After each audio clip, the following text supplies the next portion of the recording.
Hello everyone, welcome back to my Facebook page and YouTube channel Nupur blog and cook. কেমন আছেন সবাই? আশা করি সবাই অনেক অনেক ভালো আছেন। আমিও ভালো আছি। চলে এলাম আবার একটা নতুন ভিডিও নিয়ে। আশা করি ভিডিওটি আপনাদের কাছে অনেক বেশি ভালো লাগবে। তো আজকে দুপুরের জন্য আমি ভেন্ডি ভাজি করব আর সিম আলু দিয়ে মাছ রান্না করব। তো অনেক দিন পরে আমার তেলাপিয়া মাছ আনা হয়েছে। তো তেলাপিয়া মাছটা আমি সচরাচর তেমন একটা খাই না, ছেড়েই দিয়েছি। একটা সময় খুব বেশি পছন্দ করতাম, ডক্টর নিষেধ করেছিল।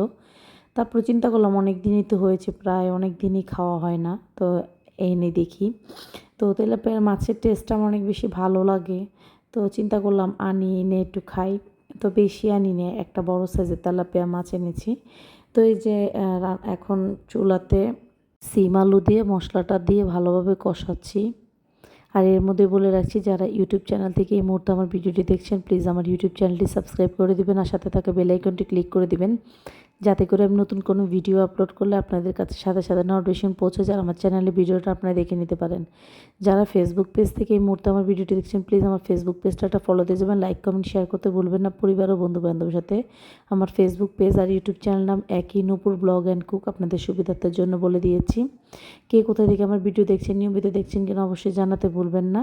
তো এই যে কথা বলতে বলতে আবার মাছটা অলমোস্ট রান্না শেষ হয়ে গেছে, আর সবাই শেষে ধনিয়া পাতা দিয়েছে। আর এই মাছটা এত বেশি মজা হয়েছে, সেই দিন অনেক বেশি ভালো লেগেছে, টেস্ট হয়েছে তরকারিটা।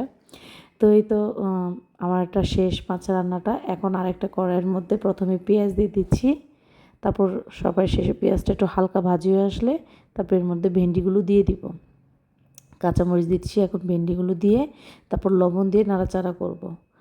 তো এই তো অনেক দিন পরে এই ভেন্ডি ভাজা খাওয়া হচ্ছে। আসলে ভেন্ডিও ডক্টর খেতে নিষেধ করেছে, ভেন্ডিতে অনেক অ্যালার্জি আছে আমার, জানি না কার কেমন, কিন্তু আমার অ্যালার্জি পেয়েছে ভেন্ডিতে। তো আমি ভেন্ডিটাও তেমন একটা খাই না, খুবই কম, খুবই কম। দেখবেন যারা আমার নিয়মিত ভিডিও দেখেন, আমি আসলে অ্যালার্জি জাতীয় যত খাবার আছে এগুলো স্কিপ করি, কারণ আমার দুই ছেলের অ্যালার্জি আছে। আমারও অ্যালার্জির প্রবলেম অনেক বেশি, মুখে প্রবলেম হয়, শরীরে প্রবলেম হয়, চিং ভাব হয়ে যায়, তাই ডক্টর না করেছে খাওয়ার জন্য। তো এই যে এখানে লবণ দিয়ে দিয়েছি।